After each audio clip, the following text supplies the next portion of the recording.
রাতের নীরবতা ভাঙে কঠিন এক ঘোষণায়, শব্দ নয়, বার্তাই যেন ঝাঁকুনি দেয় বিশ্ব রাজনীতিতে। মার্কিন প্রেসিডেন্ট ডোনাল্ড ট্রাম্প জানান, যুক্তরাষ্ট্র ভেনেজুয়েলায় বড় মাপের সামরিক অভিযানে দেশটির নেতা নিকোলাস মাদুরোকে আটক করেছে।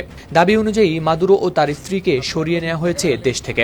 ট্রাম্প তার ট্রুথ সোশ্যাল অ্যাকাউন্টে লিখেন, যুক্তরাষ্ট্র সফলভাবে ভেনেজুয়েলার বিরুদ্ধে একটি বড় মাপের সামরিক অভিযান চালিয়েছে এবং দেশটির প্রেসিডেন্ট নিকোলাস মাদুরো ও তার স্ত্রীকে আটক করে দেশ থেকে সরিয়ে নেওয়া হয়েছে। তিনি আরও জানান, এই অভিযানটি মার্কিন আইন প্রয়োগকারী সংস্থাগুলোর সঙ্গে যৌথভাবেই পরিচালিত হয়েছে।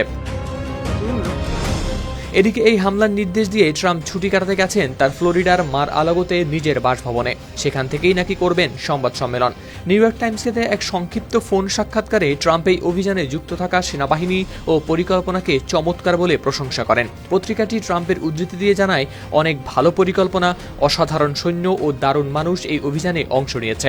এদিকে এই চমকপ্রদ ঘোষণা এসেছে এমন সময়ে যখন মাসের পর মাস ধরে যুক্তরাষ্ট্র ভেনেজুয়েলার বামপন্থী নেতা মাদুরোর উপর ক্রমবর্ধমান সামরিক ও অর্থনৈতিক চাপ দিয়ে আসছিল এবং দেশটির তেল নির্ভর অর্থনীতিকে চেপে ধরছিল।